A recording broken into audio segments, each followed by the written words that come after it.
आज हम आए हैं पाकिस्तान तहरीक इंसाफ के रहनुमा और चेयरमैन जिला बैतुल माल नारोवाल अमजद खान काकड़ के घर। इनका लाइफस्टाइल क्या है, ये सियासत और कारोबार में कैसे तरक्की कर गए, इनकी ज़िंदगी की कहानी इन्हीं की ज़ुबानी जानते हैं।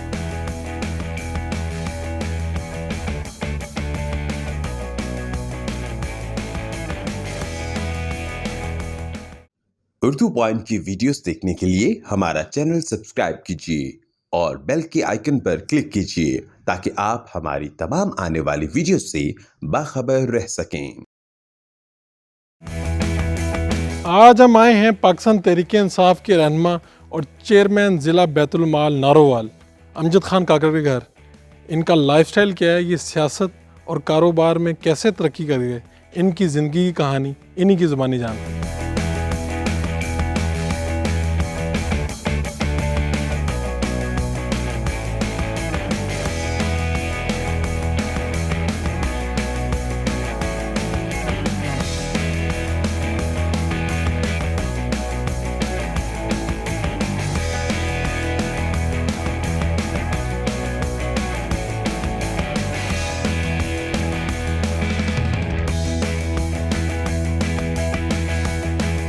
काकड़ साहब, नारोवाल में कब आए, इतनी तरक्की सियासत में और बिजनेस में कैसे कर ली? हम तो नारोवाल में ही पैदा हुए, इसी गांव में। तो नारोवाल हमारे दादाजी आए थे जब पाकिस्तान बना। तो हमारे और इंडिया के दरमियान ना दरिया रावी है, इसकी दूसरी तरफ हमारा गांव था, हमारे बड़े के नाम पे रहीमाबाद। वो जो हमारा बड़ा था उसका नाम था नवाब रहीम खान, तो उसी के नाम पे हमारा गांव था।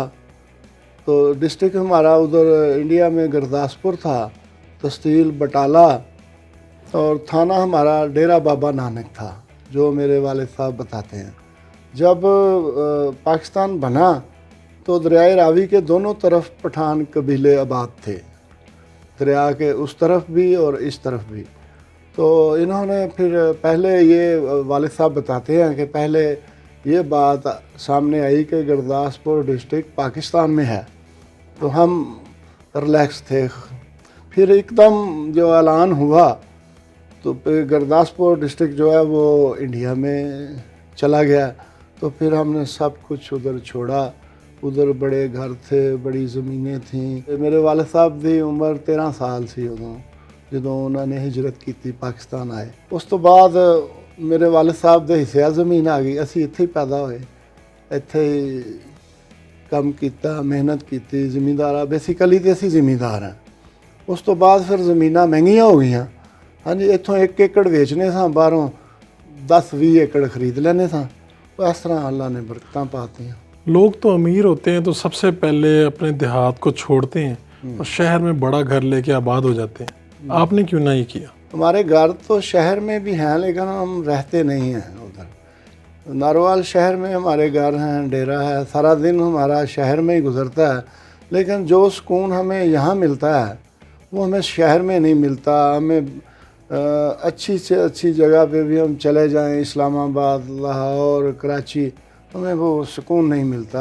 उसकी वजह यह है कि मेरे माँ बाप भी इधर ही रहते हैं, मेरे भाई भी इधर ही रहते हैं, तो मुझे यहाँ ही सुकून मिलता है। मैं तो बच्चों को भी कहता हूँ कि यार गांव में ही रहना है। ये आपका जो गांव है दाब जी, इसमें आप ऐसा क्या करते हैं कि आपके पोलिंग स्टेशन पे आपकी मुखालिफ पार्टी को एक भी वोट नहीं मिलता? हमारे गांव में हमारा कोई मुखालिफ नहीं है। इसकी क्या वजह है? इसकी वजह ये है कि हम खिदमत करते हैं इनकी। ये गांव है, यहाँ सारी बरादरियाँ हैं, लेकिन ये गांव जो है ना, ये ऐसे ही है जैसे ये एक कबीला है, एक घर है। तो जब इलेक्शन होता है तो कोई वो एक आदमी भी मुखालफ वोट नहीं डालता, बल्कि मुखालफ इस गांव में आता ही नहीं है। तो अगर वो आ भी जाए इलेक्शन कैंपेन में तो उसको बिठाता कोई नहीं है। तो उसकी वजह ये है कि हम इनकी खिदमत करते हैं, दुख सुख में शरीक होते हैं। फिर एक गाड़ी हमारी 24 घंटे इधर खड़ी रहती है। एक बेटे की ये ड्यूटी है कि गांव में कोई भी बीमार हो, कोई भी मसला हो, उसको डॉक्टर के पास लेके जाना, کوئی فوتگی ہو جائے گی کھانا ہم بھیجیں گے، مطلب خدمت کرتے ہیں. نارووال میں پاکستان تحریک انصاف کے لیے دن رات ایک کر دیا. جی اس سب کے باوجود جب جنرل الیکشن آئے تو آپ کو ٹکٹ نہیں ملے، آپ نے پارٹی چھوڑ دی تھی، کیا ہوا تھا؟ نہیں، وہ ہوا یہ کہ ہم نے بہت محنت کی، جہاں بھی دھرنوں میں بھی کافی ہم نے ٹائم دیا. یہاں سے ہم کافی پنجاب میں کہیں بھی کوئی ضمنی الیکشن آ گیا تو ہم ادھر ہماری ڈیوٹیاں لگتی. کوئی بھی جلسہ ہے، کوئی بھی معاملہ، ہم پارٹی کے لیے دن رات محنت کیے. فیصلے نا ادھر غلط ہوئے ہیں. ٹکٹ کچھ لوگوں کو دیے نہیں، کچھ کو دے کے واپس لے لیے، تو اس وجہ سے پی ٹی آئی اس ضلع سے ہار گئی. ہمارے جو الیکشن تھا ہمارا بلدیاتی، اس میں ہمارے تقریباً کوئی 20 کے قریب ہمارے چیئرمین الیکٹ ہوئے تھے. لیکن پورے ضلع میں جنرل الیکشن میں کوئی ایم پی کوئی ایم این اے نہ بن سکا، نہیں بن سکا. اس کی وجہ یہی ہے ٹکٹ غلط اس کی تقسیم ہوئی. اگر پی ٹی آئی کے لوگوں کو ٹکٹ ملتا تو ضرور کامیاب ہوتے. کیا پی ٹی آئی کے لیڈرز نے کبھی اپنی غلطیوں کو تسلیم بھی کیا اور یہ بھی کہا کہ آپ کو ٹکٹ نہ ملنا ہماری غلطی تھی؟ نام لے کے نہیں کہا، لیکن خان صاحب نے ایک بار میں نے ٹی وی پہ سنا کہ انہوں نے کہا کہ ہاں کچھ فیصلے غلط ہوئے تھے. جن کو ٹکٹ دیا گیا وہ بھی ہمارے دوست تھے. پھر ہم سب اکٹھے ہو گئے. تو اس کے بعد ادھر جو میرے دوست ہیں اور میرے وہ پارٹنر بھی ہیں، میں اپنی جو ہماری ایک کمپنی ہے ڈیولپر کی، نادر ڈیولپر، میں اس کا چیئرمین ہوں اور وہ ملک طارق وان سی او ہیں. یہ جو آپ نون لیگ سے کچھ 24-25 سال سے وابستہ تھے، ان کو اپنی پارٹی میں شامل کر لیا؟ جی، اپنی پارٹی میں شامل کر لیا. یہ کیسے ممکن ہوا؟ ان کو کیسے لے کے آئے کنوینس؟ وہ میرا دوست تھا، پھر وہ اس کو سمجھایا. اس نے خود بھی، وہ پڑھا لکھا آدمی ہے، اچھا آدمی ہے، تو انہوں نے میری بات مان لی. پھر ہم نے مل کے سب نے دوستوں نے ان سے کہا. پھر انہوں نے 1.5 سال اس پہ، انہوں نے کہا میں نے استعفیٰ تو میں دے دیتا ہوں. انہوں نے پہلے استعفیٰ دے دیا، پھر انہوں نے کہا کہ مجھے موقع دے سوچنے کا. پھر ہم نے اس کو موقع دیا. پھر انہوں نے سوچا، انہوں نے کہا بھائی جو پاکستان کے لیے بہتر ہے میں اس کے ساتھ ہوں. آپ کے پاس ضلع کے بیت المال کی بھی ذمہ داری ہے. جی، پہلے سے اب کیا مختلف ہے جو آپ کر رہے ہیں جو پہلے نہیں تھا؟ ہم نے سب سے پہلے تو اس کی حاضری درست کی ہے کہ 3 سال سے وہاں لوگ ملازم جو ہیں وہ غیر حاضر تھے، مالی نہیں تھا، کوئی ڈرائیور نہیں تھا. پھر وہ بلڈنگ اتنی بہترین تھی کہ وہ لاپرواہی کی وجہ سے، اس کی صفائی کی وجہ سے اس کو سارا انہوں نے خراب کیا ہوا تھا. تو پہلے تو ہم نے خود اپنے بندے بھیج کے اس کی 1 ہفتہ لگا کے اس کی صفائی اس کو مینٹیننس کی، ٹھیک کیا، اس میں اے سی لگوائے. تو یہاں جو بیت المال ہے وہ گجرانوالہ میں بھی وہ ایسا سیٹ اپ نہیں ہے. اولڈ ایج ہوم نارووال میں ہے، پوری ڈویژن میں. گجرانوالہ ڈویژن میں صرف نارووال میں اولڈ ایج ہوم ہے جو بیت المال کے انڈر چلتا ہے. ادھر ہم یتیم بچوں کا ہاسٹل ہے ہمارے پاس، بچیوں کا ہاسٹل ہے. تو یہ سارا پھر ہم نے دیکھا. تو اس کے بعد میں نے پوچھا کہ پہلے بھی کیسے چلتے تھے؟ تو انہوں نے کہا بھی پہلے تو چیئرمین صاحب آتے ہیں اور وہ کہتے ہیں جی یہ آئی ڈی کارڈ ہے اس کے نام کا، اتنے کا چیک بنا دو، اس کا اتنے کا بنا دو. تو ہم بنا دیتے ہیں، چیئرمین صاحب دے دیتے ہیں. تو اب ہم نے یہ کیا کہ جو بندہ بیت المال سے مدد لینا چاہتا ہے، جس کو بیت المال کی ضرورت ہے، وہ آفس میں آئے اور آ کے اپنی اپلیکیشن دے. اب لوگ بیت المال کے آفس سے ہی چیک لے کے جاتے ہیں، اب چیئرمین کے ڈیرے پہ نہیں آتے. کتنے لوگوں کی مدد ہو چکی ہے اب تک؟ اب تک 700 کے قریب لوگوں کی ہم مدد کر چکے ہیں. اس میں کچھ مالی امداد ہے اور کچھ تعلیمی وظائف ہیں. جو غریب بچے کالج میں یا یونیورسٹی میں وہ پڑھتے ہیں تو ہم ان کو اسکالرشپ میں ان کی مدد کرتے ہیں. کچھ ڈسیبل لوگ ہیں، کچھ جہیز فنڈ ہے. یہ 3-4 ہیڈ ہیں، جیسے جیسے وسطے کا میں ملتا ہے ہم ان کی مدد کرتے ہیں. آپ نے نارووال کا سب سے بڑا اور پہلا ہوٹل بنایا، کیا سوچ کر بنایا؟ جی، جب یہ کوریڈور کھلا تو عمران خان صاحب آئے، میں بھی ادھر ہی تھا جب اس کا افتتاح ہوا.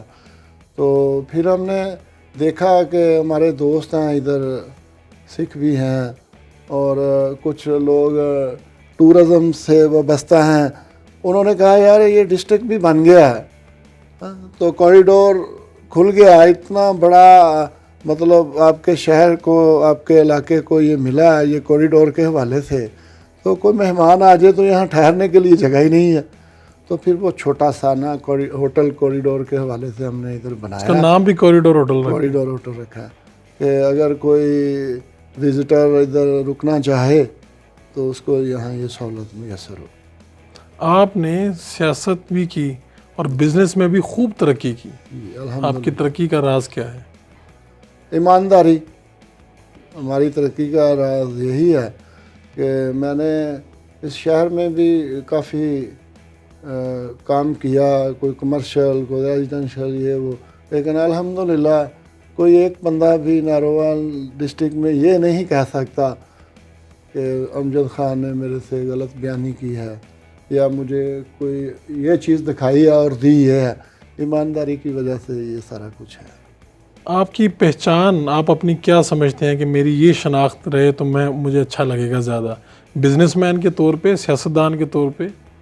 नहीं, मेरी शनाख्त तो मैं ज़मींदार हूँ। हमारा जो आबाओ अजदाद का है वो तो हम बेसिकली ज़मींदार हैं। तो अब हमारे पेट्रोल पंप भी हैं, ये सोसाइटियाँ भी हैं, लेकिन मैं मतलब मुझे ज़मींदारी से ज़्यादा पहचान, मेरी ज़मींदारी से हो तो मुझे ज़्यादा खुशी है। आपकी ज़िंदगी की सबसे बड़ी ख्वाहिश क्या है? मेरी ज़िंदगी की ख्वाहिश यही है कि मेरे माँ बाप मेरे साथ खुश रहें, यानी मैं उनकी खिदमत करता रहूँ, वो मेरे पे खुश रहें, बस यही मेरी। तो नारोवाल के लिए कोई ऐसी ख्वाहिश जो आप चाहते हो कि ये हो जाए नारोवाल की? मैं ये चाहता हूँ कि मेरा शहर साफ़ सुथरा हो। नारोवाल शहर जो है इसमें कोई पानी के निकास के मसले हैं। मैंने अभी कोई थोड़े दिन पहले मीटिंग हमारी डेवलपमेंट कमेटी की हुई है डीसी साहब से, और हमारे मिनिस्टर साहब भी उधर थे और भी जो अदारों के हेड उधर मौजूद थे, उनसे यही रिक्वेस्ट की है कि यार इसका कोई ऐसा प्लान बनाएं कि ये जो पानी बारिश में खड़ा हो जाता है शहर में, ये नहीं होना चाहिए, साफ़ सुथरा शहर होना चाहिए। आप अपनी सियासत को खुद ज़्यादा देखते हैं या बच्चों में से कोई देखता है?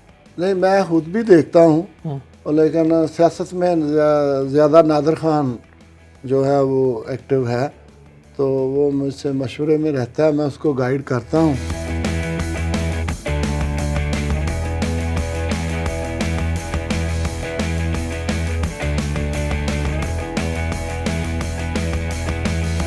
आपके वालिद साहब ने बताया कि उनकी गैर मौजूदगी में हलके में आप जाते हैं, क्या मसरूफियत होती है? मैं जी सारा दिन इस डेरे पे मौजूद होता हूँ और यहाँ पे लोगों के मसाइल सुनता हूँ और जाके हल करने की पूरी कोशिश भी करता हूँ, और हलके की जो भी कोई खुशी हो, गमी हो, टाइम से वहाँ पहुँचता हूँ।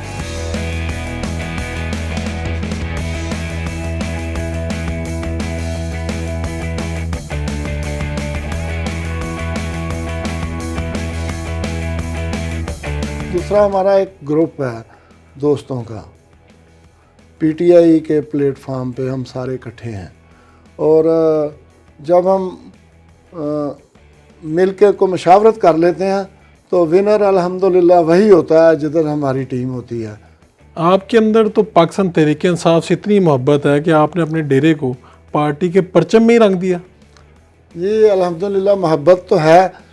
ये डेरे की बुनियाद चौधरी सरवर गवर्नर साहब हैं ना, वो आए थे तो इस डेरे की बुनियाद रखी। तो पीटीआई का मैं पहले कह रहा था ना कि इधर नहीं था इतना, फिर ये डेरा शहर में मेन जगह पे वो बुनियाद रख दी चौधरी सरवर साहब ने, और हमने फिर इस डेरे को पीटीआई का सेक्रेटेरिएट बना दिया। किसी का भी कोई मसला होता है, कोई छोटा मोटा, किसी को कोई काम या किसी की मदद, कोई गरीब तो हम उनकी मदद करते हैं।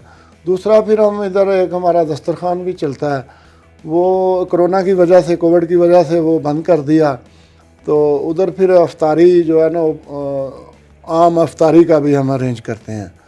तो रमज़ान में 30 दिन उधर अल्हम्दुलिल्लाह अफ्तारी का हम अरेंज करते हैं। तो जो मर्ज़ी आए, 1000 आ जाए, 1500 आ जाए, 2000 लोग आ जाए, जितने भी आए उनको हम जब खाना खिलाते हैं तो हमें खुशी होती है।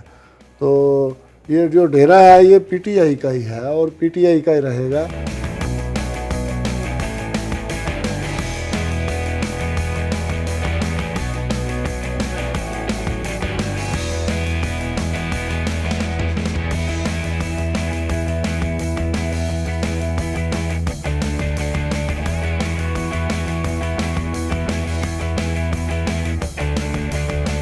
मलिक साहब 30 साल जिस पार्टी को दिए हों उस पार्टी को छोड़ के आप पाकिस्तान तहरीक इंसाफ में आ गए, ये क्या हुआ?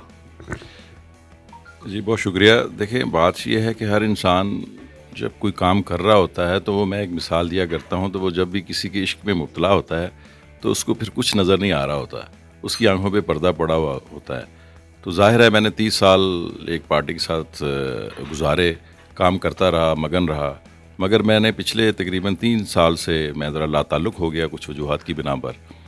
तो उस वक्त मुझे सोचने का मौका मिला, तो फिर मुझे ये नज़र आया कि इस वक्त जो सबसे अहम ज़रूरत है वो पाकिस्तान की है, पाकिस्तान की बका की है। तो ऐसा लीडर हमें चाहिए जिसका पर्सनल एजेंडा ना हो। तो वो मुझे इमरान खान की सूरत में नज़र आया कि उसका ज़ाती एजेंडा कोई नहीं है, ना उसका कोई बिज़नेस है, ना अकरबा परवरी को प्रमोट करते हैं। तो मुझे ये उनका एजेंडा पसंद आया। पाकिस्तान मुस्लिम लीग नून को छोड़ के पीटीआई में आए कैसे? इसमें ये सबसे बड़ा किरदार तो अमजद खान काकड़ साहब का है कि ये मेरे साथ बिज़नेस भी करते हैं, हम इकट्ठे कारोबार भी करते हैं, तो हर वक्त इनके साथ इंटरेक्शन रहता रहा। और इसके अलावा जो मैंने खुद अपने तौर पर सोचा, तो मैंने फिर ये समझा कि मुझे अच्छा रोल अदा करना चाहिए बीइंग एक आम शहरी के, एक पाकिस्तानी के। तो उस हवाले से मेरा पास जो भी मेरा एक रोल है वो मैं अदा करूँगा और इमरान खान साहब के जो विज़न है उसको मजबूत करने में अपना किरदार अदा करूँगा।